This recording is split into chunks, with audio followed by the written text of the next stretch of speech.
Hello, everybody. Today is Saturday, the 15th of February, 2025. We're gathered here for the 171st session of Mindfulness for Beginners in English, conducted by Nissarana Vanaya. I would like to warmly welcome Huamagama Dhamma Kusala Thero for this session, along with everyone who's joining us via Zoom, Facebook live stream, and anyone who will be watching later. We would also like, our program will commence as usual with the in-session practice of mindfulness, which will be followed by the talk on today's topic, and then we will have time for reports and any questions towards the end. So to begin today's session, I'd like to invite Bhante Huamagama Dhamma Kusala Thero to start the in-session practice of mindfulness. Thanks, Sonali. Hello, everyone.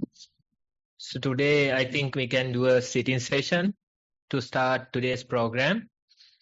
For this, you can sit in a comfortable manner. If you feel like it, you can turn on video as well. Join more actively. So once you are comfortable in your posture, you can gently close your eyes. Notice that you are seated in the present moment. Time to time, various things comes to your attention. Sometimes thoughts, memories, surrounding sounds, certain bodily sensations. These things come to your attention. Without reacting or without judging, we try to be simply aware.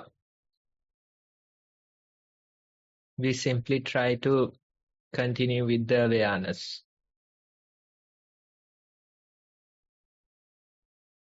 Let's try and be mindful of the present moment for a few more minutes.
Okay, everyone, now you can open your eyes again. That's about 10-15 minutes of mindful sitting, just to give you an idea, so you can practice on your own.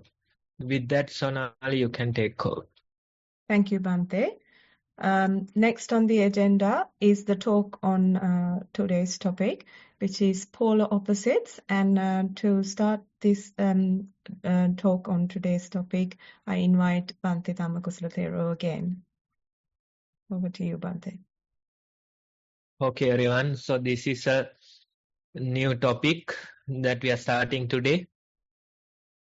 It's about how our mind works and how we can create the balance of mindfulness. Now, when it comes to the usual behavior of our mind, as long as we are not aware, as long as we are ignorant, the mind is peaceful. Mind is not agitated.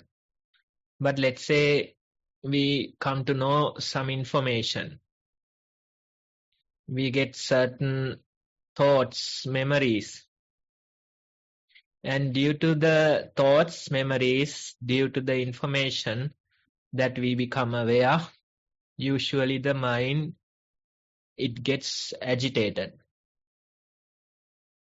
It gets reactive to these information, these thoughts, memories.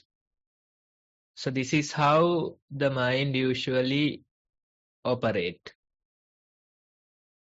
As long as we are ignorant, as long as we are not aware, it's fine. But soon the information arrive to your awareness, you will start reacting, you will start getting agitated. That's how we function. And sometimes it becomes really overwhelming. You have so many agitations throughout the day, so many urges, reactions throughout the day, and it becomes overwhelming. Stress, tension, or even depression, these things are result of this continuous agitation. Your mind can't handle this agitation. Your mind can't handle these urges or reactions. So as a result, you get stress, you get tension, and even sometimes become mentally ill. So what happens is that mind is too overwhelmed by this information. And nowadays, most people, when they are asked why this addiction, why there's this addiction to drugs, they usually respond saying that it helps for them to be peaceful. It helps them to be less reactive. It helps them to be, be easy in their mind. So that's why these days you can see so much demand for painkillers, so much demand for various kinds of drugs. And as a result, the life becomes manageable for few hours. As long as there's this chemical influence, they can be peaceful in their mind. So you can see when it comes to a drug, what it basically doing is, it is creating some kind of a ignorance in mind. The world is not so unbearable when you take that type of influence. You can be at ease in your mind when you take that kind of influence. So basically it is creating ignorance in your mind, and as a result, you become peaceful.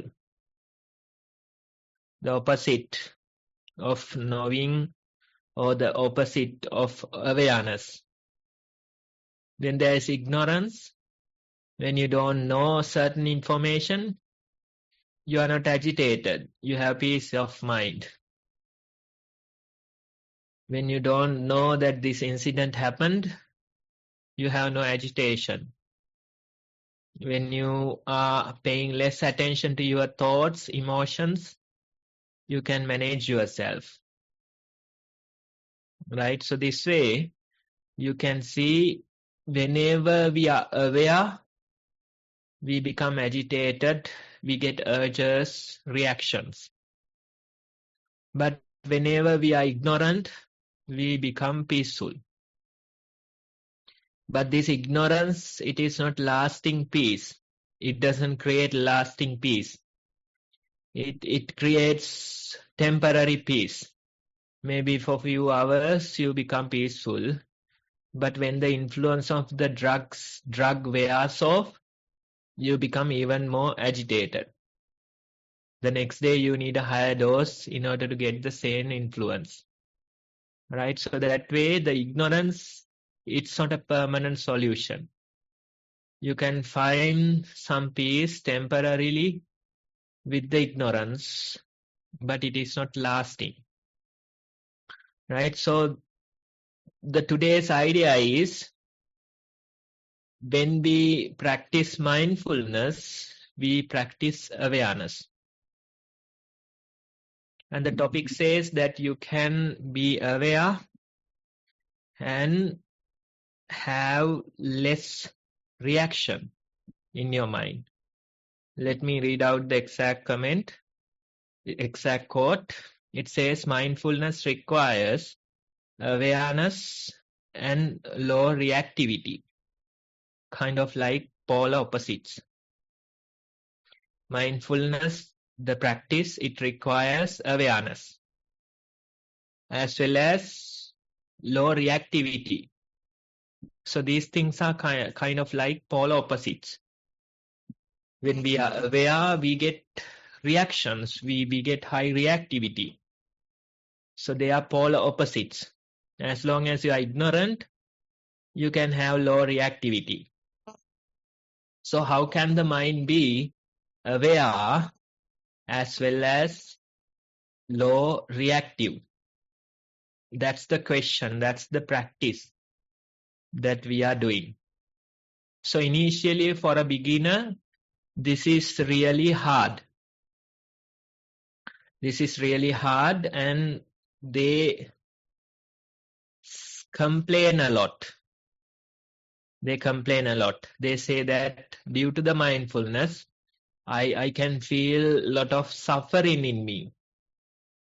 And it feels like this very practice has created additional suffering, because you have been ignorant towards these thoughts, emotions, your problems. But when you start being mindful, suddenly all these things become vivid and colorful. So you feel like the practice has created additional suffering. So that complaint is reasonable. You find fault in yourself. You find fault in others. And you are always agitated in your body and mind. All these symptoms, they are signs of mindfulness. Usually the beginners, they complain about these things. They say, I find fault about myself. I find fault about others. And I become more agitated due to the practice. Right? So these things are kind of complaints that is natural when you start the practice of mindfulness. So for a beginner, the practice is really heavy. They hold this practice and it feels really heavy. And they complain about that heaviness.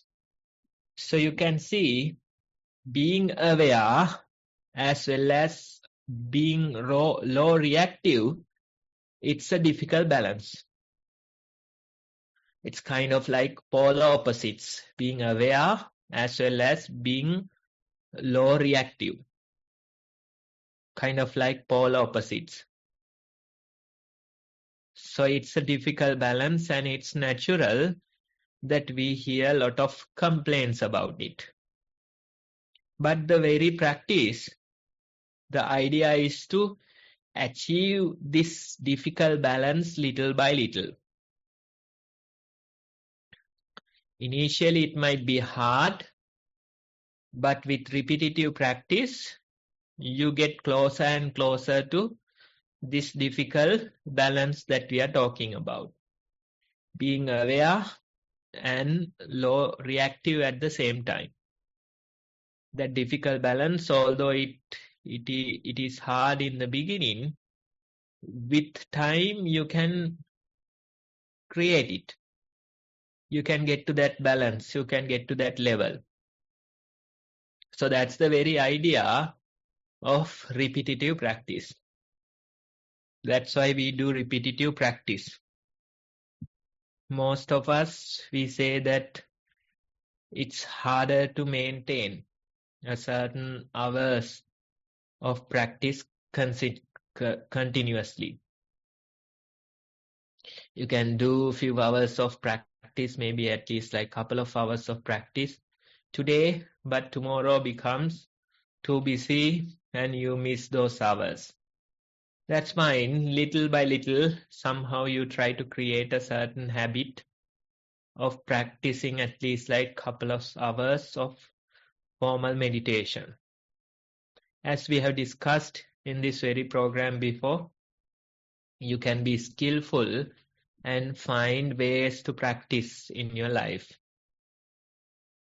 Maybe the time that you travel to work, you are seated in a train or somewhere, and you can simply be mindful during those hours. Maybe you have few 100 yards of walking when you get to the office. So those few yards, few 100 yards, you can try and do a mindful walking session. So that way you can find different opportunities. You can become skillful, and when you become skillful, you see there are so many opportunities for you to practice in your daily life. Right? So that's the way to approach this. And you should practice like your life depends on it. You should have high importance towards your practice. So much important, like your life depends on it. If I say your life depends on meditation, you might come and complain, you might come and laugh, that saying it's not dependent on meditation. But if I ask, does your life depends on breath or air? Then you'll say, yes, your life depends on air. It's a matter of minutes. You live if you don't get air. Within minutes, you'll be over. Right? So we have no argument that our life depends on air, the breath. And if I ask you, does your life depends on water? Then you might say, yes, it's a matter of hours. If you don't get water, then within matter of hours, you'll be over. So we have no argument, the life depends on water as well. Does your life depends on food? Yes, it's a matter of days. Right? If you don't get proper food within the matter of days, you'll be over. And even, let's say, the physical health, physical fitness, that too is important, right? That could be a matter of months, and your life depends on it as well. And when it comes to mental health, then it could be a matter of years, but still your life depends on it. You can't see it right away because its lifetime is longer. You can see the importance of breath clearly because its lifetime is shorter. It's a matter of seconds, minutes, if you don't get the air. So it is clearly noticeable because the lifetime is shorter. Within matter of seconds, you start to feel it. And even, let's say, the water, it is easier to understand it because within a matter of hours, you start to feel it. But when it comes to meditation, only within years, you start to feel this. So the lifetime is longer, but still your life depends on it. That's why we say meditation, you should prioritize it as your life depends on it. You don't feel it right away, but eventually, within a matter of years, you start to feel it. And when you feel it, it might be too late as well, right? Maybe some mental illness. Due to that, you start to feel. But when that happens, it might be too late to practice or start the practice of mindfulness. Why? With that difficult mental health, it is really exhausting to do this type of a practice. Still, you would be able to do, but it takes a lot of effort. It takes a lot of energy for you to do when you are suffering with a mental illness. I have seen so many people who comes for meditation after being diagnosed with depression or something similar. And they come, they hang around for a few days, but usually they are saying it's too much. It's too much to bear. It's too difficult, and they leave. Right? So you can see the meditation is important. Your life depends on it, but we can't clearly see because the lifetime is longer. Within a matter of years only, you start to feel the importance of meditation. Right? So that way, knowing that your life depends on it, you should encourage yourself to practice daily. Little by little, you develop that ability, and little by little, you realize that you create this difficult balance in your mind. What's the difficult balance that we are talking about? Being aware and being low reactive at the same time. And when you read into some of those researchers done on meditators, those data will give sufficient evidence towards what we are talking about. Usually they have done some brain scans during meditation, and you can see that usually the brain's activity, it has a center. Like a hurricane, it has a center, eye of the hurricane, right? So that type of activities you can see clear. Certain regions are energetic, highlighted. Certain regions are dark, not that much active, right? So you can see how the brain functions and which areas are active. And those active areas, those concentrated areas, they are due to certain inputs. Let's say one part of the brain is activated due to some kind of a emotion or thought, right? So that way you can see. But when you scan the brains of meditators, they can see that entire brain is lit. You can't find a certain center of activity, but still you can feel that it is active. The brain is active, but there is no center of activity, right? So that's the low reactivity part.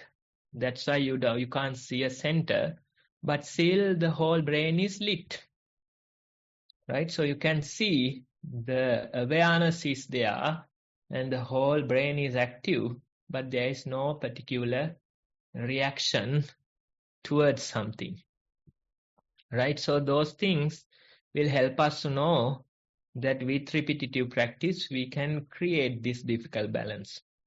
We are aware and we become less reactive. Initially, for a beginner, they feel this with the concentration. When their mind becomes concentrated, when the samadhi arises, you can feel that certain objects are there, but they are not creating agitation in you, right? For a beginner, if they become friendly with the breathing, if they can maintain their attention with the breathing for a certain period, then they start to feel this. And when one feels it, it feels like they have gone into cloud 9 kind of a status.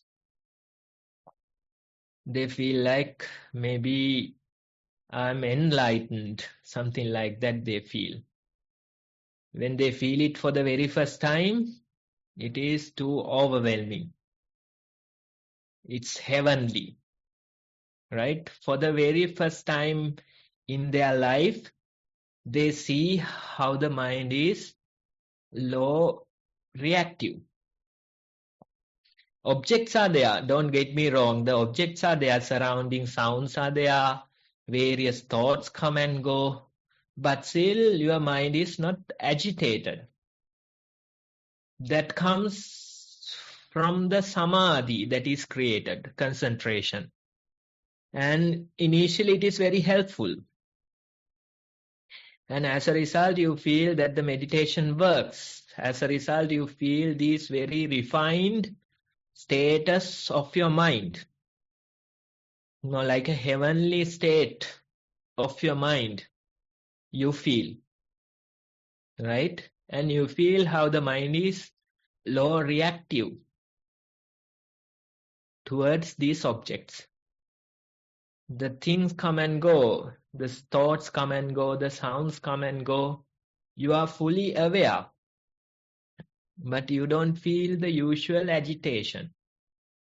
Right? So that way you can see how the mind is aware as well as low reactive due to the support of concentration, samadhi. And it is really addictive. Most people, they get addicted to this new drug, the drug of samadhi, concentration. And they say, this is the practice, this is what I want, right? That way they become really addicted towards these refined states of mind. But if you know the real practice, you have to understand that there is something beyond samadhi as well. Samadhi is not your final destination. Samadhi is just a milestone along the road towards a much greater destination. If you think samadhi is your destination, is your goal, then you are foolish. It's not me that's saying it. It's a Buddha that's saying it. He's saying if somebody is thinking that samadhi or the absorption or certain supernatural powers, these things are the ultimate goal of this practice. These things are the final destination of this practice. Then Buddha says that's foolishness. There's much greater things beyond samadhi. That samadhi or the absorption is not the final goal in this practice. It is something that you experience along the path of the practice. But it's not the final goal. It's just a milestone. And if you get addicted to samadhi, and if you stay there without moving further, then Buddha says that's foolishness. That's foolishness because you don't get to reap the greater benefits. But if you know the proper practice, if you get proper advice for your meditation, then the teacher will tell you that you have to one day let go of the samadhi as well. The mind becomes calm and quiet due to the samadhi, but you can see that that too has an end. That calm and quiet nature of the mind will end after a while. So you continue your meditation expecting the end of this samadhi. If you expect the end of the samadhi, then that is the true practice. When the causes are there, the samadhi is created and you become peaceful. Your mind becomes really quiet. But after a while, that samadhi will come to an end. And when that happens, you have to accept that change as well. If you accept that change, if you know that there would be an end to this, then that is the true, correct practice. That way, if you practice, then samadhi doesn't become your final goal. Instead, it is something that you pass along the path of this practice, right? And that way, when you continue, you start to feel some other more advanced level of awareness and low reactivity. That one is arisen with the power of wisdom. And that is the lasting solution. And when the wisdom arises, you can really see how these things come and go, but still you don't react to them that much. The daily problems, they come and go. Sometimes it hurts, but you don't react as you used to do. Right? So that way, the meditators, when they continue for few months, few years, they start to feel how this second level of awareness, second level of low reactivity, that appears.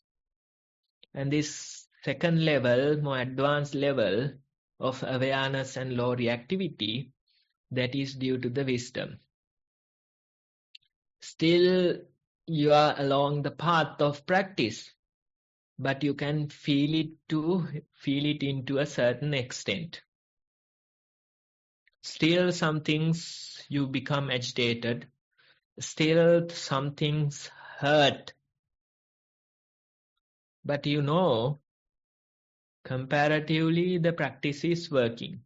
Little by little, you become more and more less reactive, though you are aware. Right? And there's this very nice Rumi quote. He's saying that you should pay attention to the bandaged place And that's where the light will come in, the bandaged place. That's where the light will come in, right? So what is this bandaged place? In the practice of meditation, we can really relate to this quote. If something hurts, that's where the light will come, right? So when something hurts, you can really notice, observe what is happening there. Keep observing that pain. Keep observing the reaction.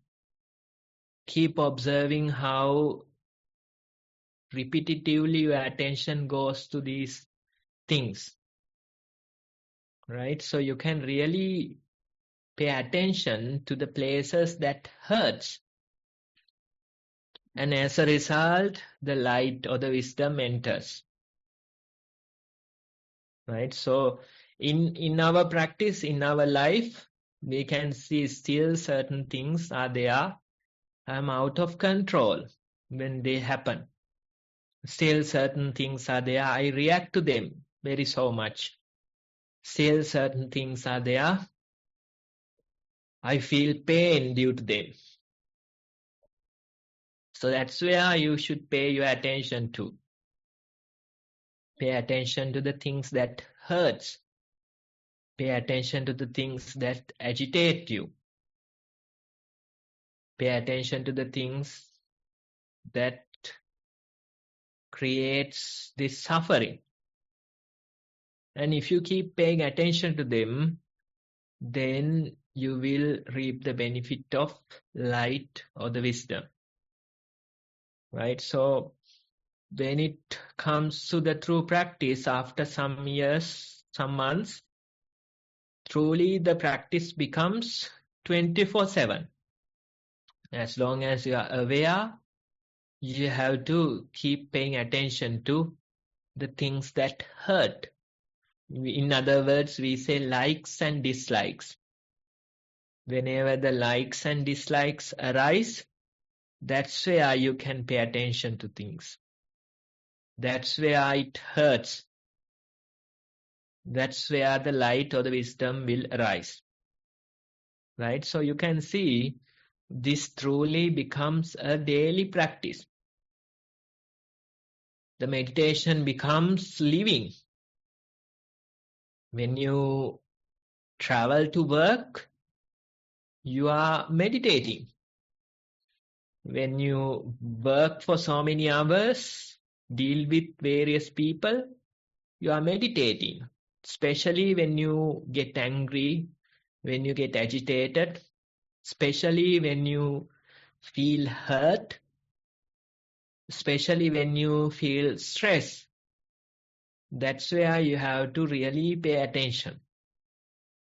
Notice how this anger or agitations arise.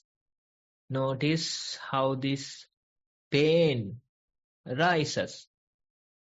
Notice how you create stress in these situations. That way, you time after time keep on observing the places that hurts or the bandaged places. And as a result, you can reap the benefit, reap the light or the wisdom. Not just once wouldn't be enough. You have to time after time pay attention to the places where it hurts. Observing just one time won't do. Most of the people, they get it wrong. They say, okay, I observed it once, but that won't be enough. When we say observe your breath, are we saying just once? No.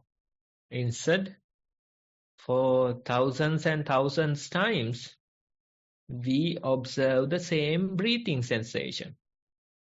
When we do walking, for so many times, we observe the walking sensations. Same goes for the things that agitates you. Same goes for the things that hurt you. Same goes for the things that create stress in you. You pay attention to them not just once. You observe them not just once. Instead, thousands and thousands times you observe them. And we get many opportunities in our daily lives. Whenever you feel hurt, that's an opportunity for you to practice. Whenever you feel stressed, that's an opportunity for you to practice. Whenever you get angry, agitated, that's an opportunity for you to practice. That way, if you keep on paying attention to the places that hurts, if you keep on observing the bandaged places, then as a result, the wisdom will arise. How do you know that wisdom has arisen? You feel that pain is reducing. You feel the stress is reducing in those situations. You feel the anger or the agitation is reducing. Still they are there, but you don't feel their influence so much. Still you get angry, but it has lower power over you. Still you feel pain, but that pain is not so much intense. Right? So that's the work of wisdom. And it is lasting, not temporarily. It is lasting. It's a permanent solution. Right? So that quality we can really develop with the support of repetitive practice. You are aware, but you maintain a low reactivity. Initially, it is due to the concentration, but later on, when you practice for few months, few years, it becomes due to the wisdom. And when you experience the awareness as well as the low reactivity due to wisdom, then that tells us the true nature of this practice. That tells us how the practice will resolve the difficulties in this life, the stress, pain in this life. Right? So that's the idea. I hope that's enough for today's talk. We'll continue on the same topic for one more week. For today, that's enough. Thank you for listening. Thank you, Bhante. That was today's topic on pole opposites. Next on the agenda, we have to present any reports that were sent to us, to Bhante for his feedback, and also to host the Q&A questions. For this, I invite Tharindu to take over this session. Namaste, Bhante. Thank you, Sonali. So it's time for the reports. Before reading out the reports, I'll give you a quick guide. Yes, and Sonali is going to share the guide for you all to see. So as you can see, we have shared some links as well. So in all our programs, we dedicate a good time to encourage you to practice. So if you are new to the program, this will be handy. If you can go on to our YouTube channel, there's a lot of videos, and out of them, mindful walking and sitting, basic guidance videos are the most important for a beginner. So I hope Sonali can share the links on the chat. There you go. Yes. So you can quickly go there, go to YouTube and listen to these guidance videos and start practicing. So only thing we're asking is to allocate a little time first when you're starting, right, from your daily schedule to engage in mindful walking and sitting. So once you start practicing, when you are confident enough, when you have at least completed 2 hours of practice, then you can start writing your experience to us. So then you can present it. We can present it to Swamin Vanse as well. So the first thing when you are writing your report, you must give the titles. What it is about, like if it is whether it's mindful walking or mindful sitting. And when you are writing about mindful walking, we always ask to do mindful walking before doing mindful sitting. So when you are writing about mindful walking, it's always about walking, how you felt when you are walking, what are the sensations, and what went through your mind, like when you're walking, how did you manage to focus onto your walking. So stuff like that you can read, it's on the screen. And once you are done with walking, then you can dedicate some time for mindful sitting as well. So you can write to us about your posture, how you felt your breath, and what went through your mind, things like that. And everything counts. So there's no right or wrong answers here. So whatever the things you felt counts, and you can write it to us. And don't try to breathe. Just focus on the natural breath, and then see how you feel. Yeah. So once you are done with your report, you can send it to us through emails. beginnersnv@gmail.com is the mail ID. And once you send it to us, we can present it to Bhante, and you can get his direct feedback during the program. So if you miss the program, our programs will be online. This is being live streamed on Facebook. So you can go to our Facebook page and listen to the video and get your feedback. So I think I quickly went through the guide. I hope it's clear. And now we can move on to the reports. Swaminathan Savasarai, we have received one report. I seek your permission to read it. Yeah. Okay. Mindful sitting. Sat on the cushion, adjusted body to comfortable position and gently closed eyes. Noted prominent breath around nostrils, which became slower and softer after a while. Monotonous rise and fall of stomach, noted. Sleep like a feeling, but aware of it. Subtle breath, noticed again. Lower back pain, which was there before the sitting, felt more intensely. Some proliferation took place, then attention moved to breath, which was prominent. Thoughts passing in background. Calmness and peacefulness noticed. Sat for 55 minutes. Mindfulness during the day. Last week had been busy, but it was mentally experienced as restful at times. This mismatch is becoming familiar.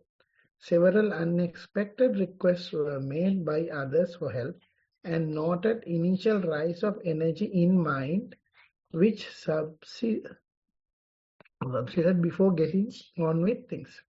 Took a short break when body was too tired. Recognized the limit of physical energy and noted mental energy to be more flexible, less constricted and even. Having taken part in few worldly events and having enjoyed these at the time, there are less memories remaining. Listening to others about current affairs, there is a lot of discontent, frustration and fear about what so-called world leaders are doing now. Noted this first, then checked internal mental landscape. Initial discontent and fear in mind noted, which soon passed. Part of mind was amused because everyone knows the best thing to do to fix the world. Another part of mind disinterested in the heated discussion of others. Dear Bhante, look forward to your valuable feedback and immense gratitude for the practical guidance. Thero. Okay, so that's how it is. right? It seems like everyone has solutions for the world issues.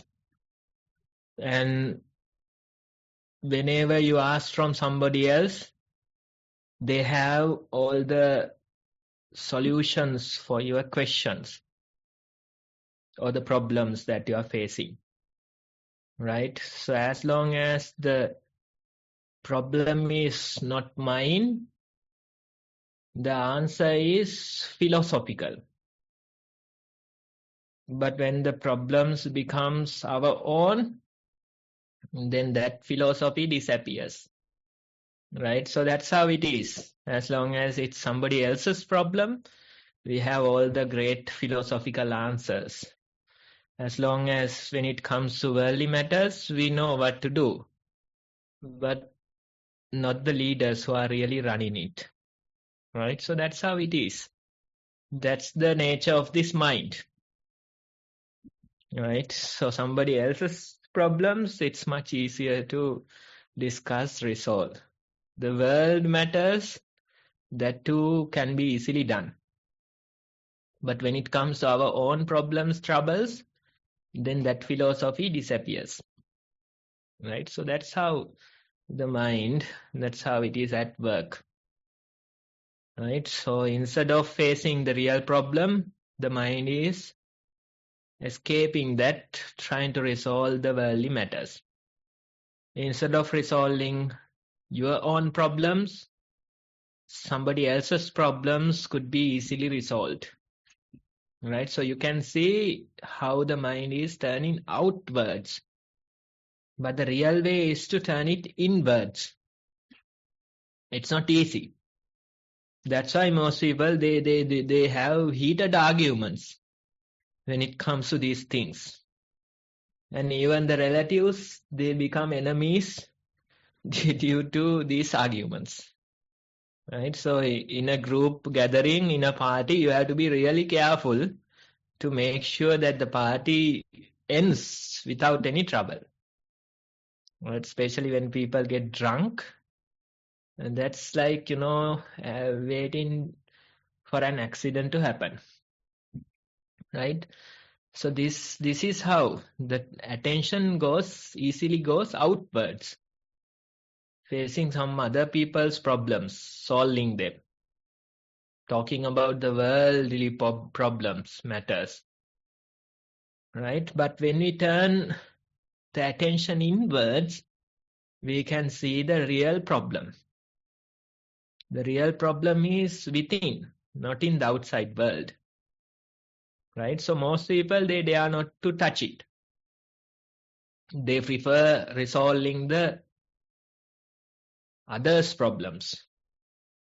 They prefer resolving the worldly problems instead.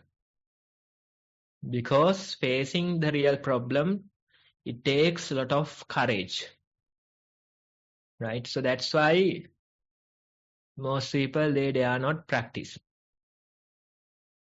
right? You challenge somebody to come and do a silent retreat for 10 days, right? They'll go crazy, most of the people, right? They can't bear it. Why? When it comes to a silent retreat, when you have so many free hours in a day, you start to feel the real problem, right? So it's very, very rare that somebody will come and do a silent retreat. Even if they come, it's very rare that they meditate. Some people, they come, they stay for 10 days, but they are not meditating. Maybe feeding all the monkeys here in the forest, right? That's what they do. That's their project for the 10 days, right? And they go and say that I did meditation, silent retreat for 10 days. What have they done? They have fed the monkeys in the forest, right? Because it's easier not to face the real problem, right? But it takes courage. It takes a lot of energy to face the real problem. I'm not saying we all are successful facing it, but at least we have accepted the challenge. That's something important, right? At least once in your lifetime, you should go for a silent retreat, maybe like for 3 months, at least once in a lifetime, right? It'll be a whole new experience. It'll be a whole new experience. You will get to see whole lot of different shades and shapes of your mind you haven't seen before, right? So take that challenge at least once in a lifetime. Go for a silent retreat. 3 months. 3 months it's not a huge period when it comes to a lifetime, right? So try it. If it's for a longer period, then it's fine. Then it's much better. But at least for 3 months, if you go and do a silent retreat with the guidance, then you can see the work of this mind, different shades of this mind. That's important. We frequently get foreigners, and some of them, they stay for like 3-4 months. A lot of Germans, and they come, they stay for 3 months, 6 months, 1 year even. And they get to see a whole different shades and shapes of their own mind. Right? So that way we have to face it little by little. Face the real problem. So in your daily encounters, see how other people are trying to resolve the outside problems. It's much easier to do that. But if you turn inwards, then you meet the real problem, right? And it's a challenge. And we have accepted that challenge. Though we might not be very successful, we have accepted that challenge. That's something important. The practitioners, they can be happy. Why? Because they have accepted the real challenge.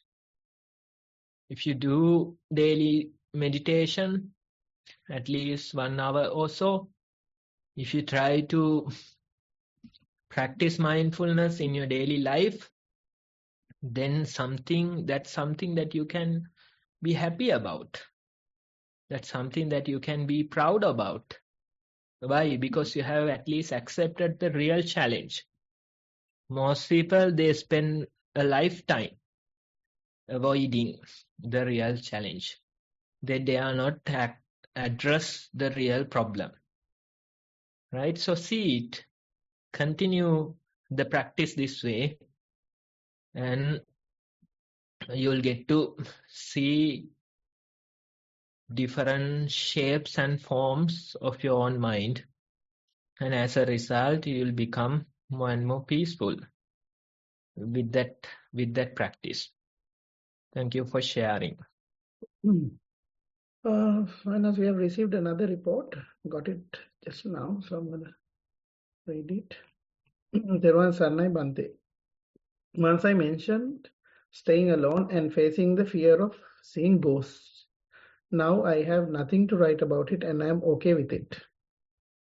I recently found a snake in the kitchen and informed the annex owners of that. They started saying that was the first time any said such an issue in the annex. Later found there was a hole in the kitchen and they covered it.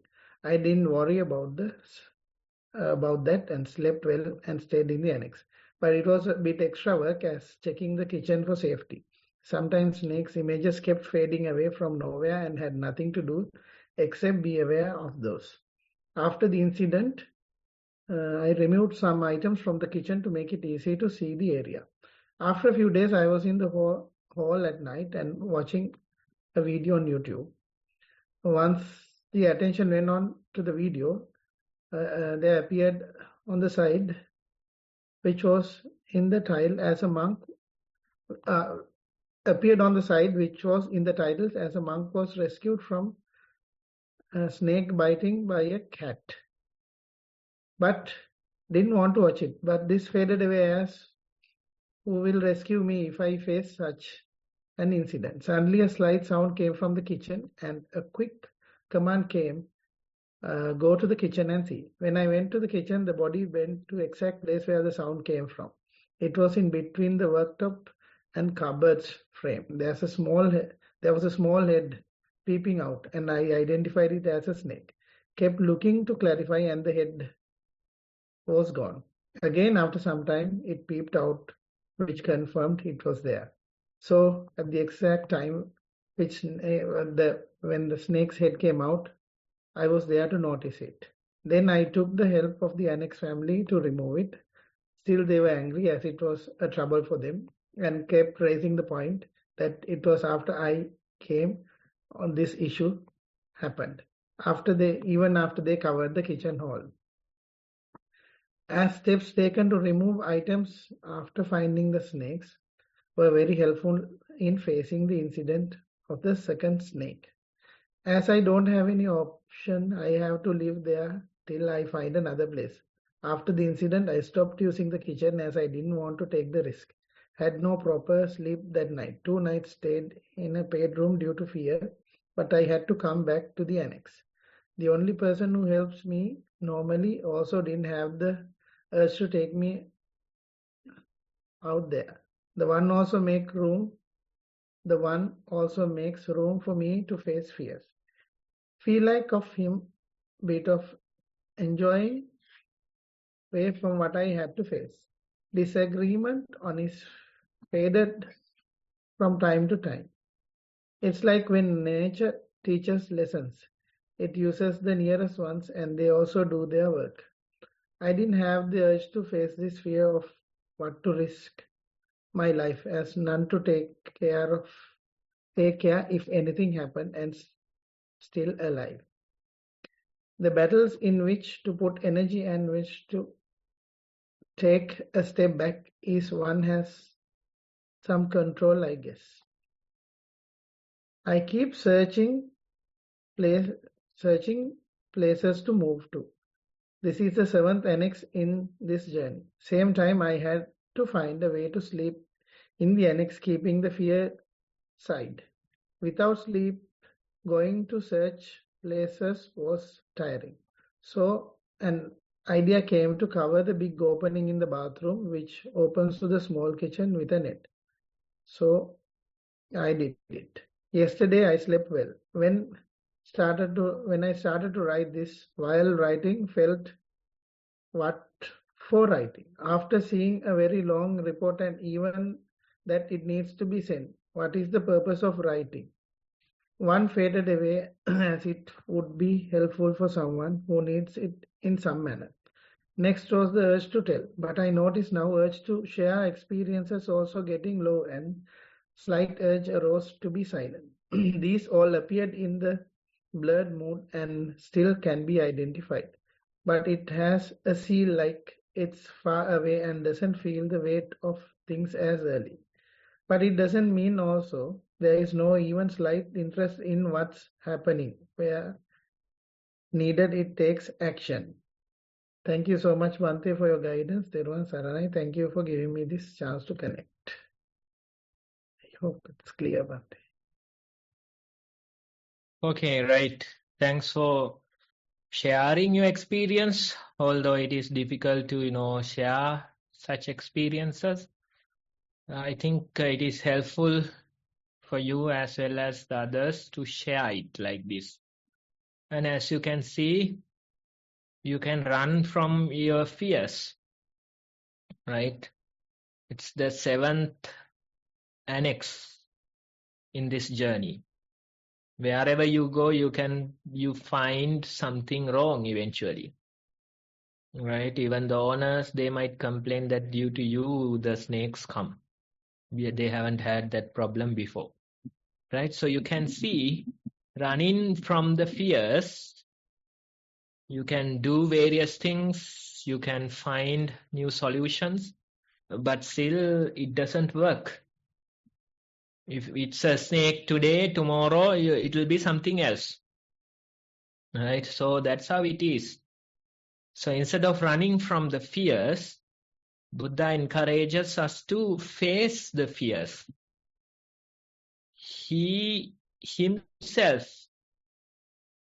had faced the fears. In one of the stories, Buddha is mentioning that he was meditating alone in some dark forest. And in the night, he could hear some kind of a weird sound. And before Buddhahood, no. And he says that the fear arose in his mind. Maybe it's a ghost, the Buddha's mind was telling him. But instead of running from the fear, Buddha went and investigated. Then as a result, he found out some animal is digging the ground. That's the sound it is making. Right? So that way, Buddha says, face your fears. By facing them, by investigating them, you can see what's the cause of this fear. Right? So we can take certain preventive measures, of course. You don't have to be at risk of snakes. But always there'll be something else. If it's a snake today, tomorrow it will be something else. Right? That is how it is. So even in this forest, you can see snakes. Snakes are there. Right? So you can take certain preventive measures. You can take a flashlight when you travel in the night. Right? You can do certain preventive measures. If you don't do them, that's foolishness. I hear somebody traveled without a flashlight and got bitten. Right? Not by an extremely poisonous snake. Instead, it was a mid-range one. Right? The poison was mid-range kind of a snake. Right? So not taking a flashlight, it's foolishness. Right? So you can take certain preventive measures, but no matter what flashlights you take, still when the time is right, you get bitten. Right? And sometimes your attention goes away for a split second, and as a result, you step on a snake. And usually it is difficult to distinguish them. You know, they stay like a leaf. The color is like that, the shape is like that, and only when you step, you realize it was a snake. Right? So these things happen. So instead of running from the fears, you have to face them. You have to face them. You can apply certain preventive measures. Right? Running never works. It was ghost yesterday. Today it's snakes. Tomorrow it will be something new. This is the mind at work. Right? So what we can do is we can face our fears.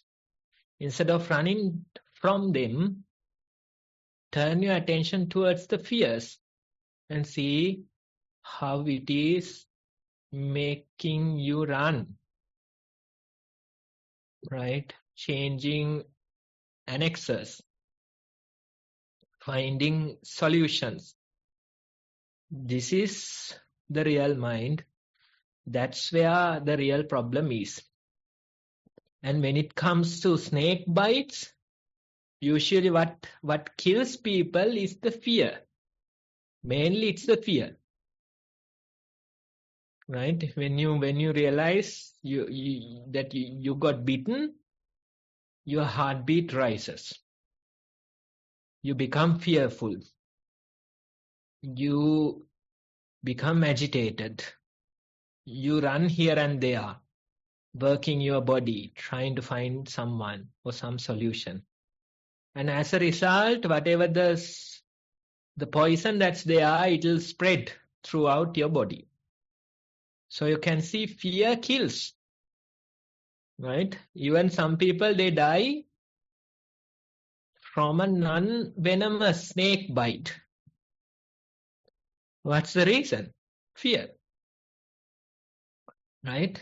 Even let's say extremely venomous, if you stay calm, if you don't get fearful, then the poison won't spread in your body. And as a result, you might save your life. And it's good to do some research as well. Research on the snakes. I have done research on the snakes in this forest, where I am living. So different type snakes are there. Most of them are non-venomous. So if you at least know the type, then it will be helpful not to be afraid, not to be fearful. And here in this forest, there are crates with the white bands, black snake with the white bands. That's crates. Extremely poisonous, right? But there is another snake who wears the same clothing as a crate, but non-venomous, right? So one day you identify a crate as a non-venomous snake and you touch them, you are gone, right? So that's how it is, They wear the same clothing just for protection. No venom inside, but appears like a crate, right? Crates are very rare. You don't see them very often.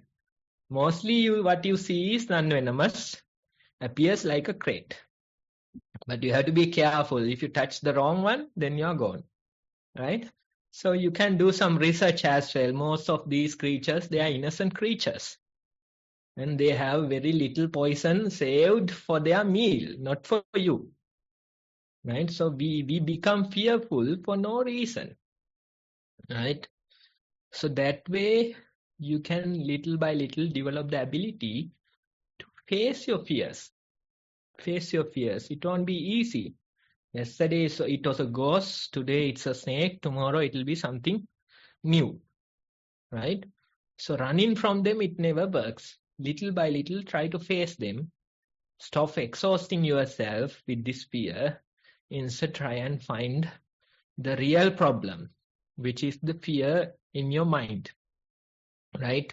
So the nature keeps teaching you, right? Giving you opportunities to practice. But most of the time, we don't listen to that teaching. We don't take that opportunity, right? So try to find that teaching. Try to take that opportunity. That way, you can face your fears, destroy the causes for this fear, right? That's important. Try and continue. And next time, tell us about the new fear that will arise. Thank you, Bhante, for your feedback. We value it very much. Right, with that, we have come to the end of the reports, and I don't think we have time for a Q&A session, sadly. So I am going to hand over to Sonali to end the session for the day. Sonali, over to you. Thank you, Tharindu. Sorry about not having time. We will hopefully make time next week. If you have any questions in the meantime, do write to us at beginnersenvy@gmail.com, and we will be able to hopefully make time for you. So with that, we have come to the end of the session today. On behalf of all the organizers, we would like to thank our usual guide, teacher, who takes his time, Venerable Homagama Dhamma Kusala Thero, for his time, and continued guidance on this program. And of course, not forgetting the Chief Abbot of Nissarana Vanaya, Venerable Bhante Udayagama Dhammajiva Mahathero, whose idea is to start this session. And may these merits help improve their own practices as well. And also we have got a news that one of our valued members of our community, Samantha, who has informed us that her father passed away, we will pass on merits to him as well. Thank you to all the organizers who are maintaining and managing this program. And thank you to everyone who has participated today via Facebook live stream, Zoom, and who may be watching later as well. As usual, we will have our session next week at 1 p.m. Sri Lankan time. And I hope you have got a good use out of today's session, and hope you have a happy and mindful week ahead. Thank you. I will end the session now.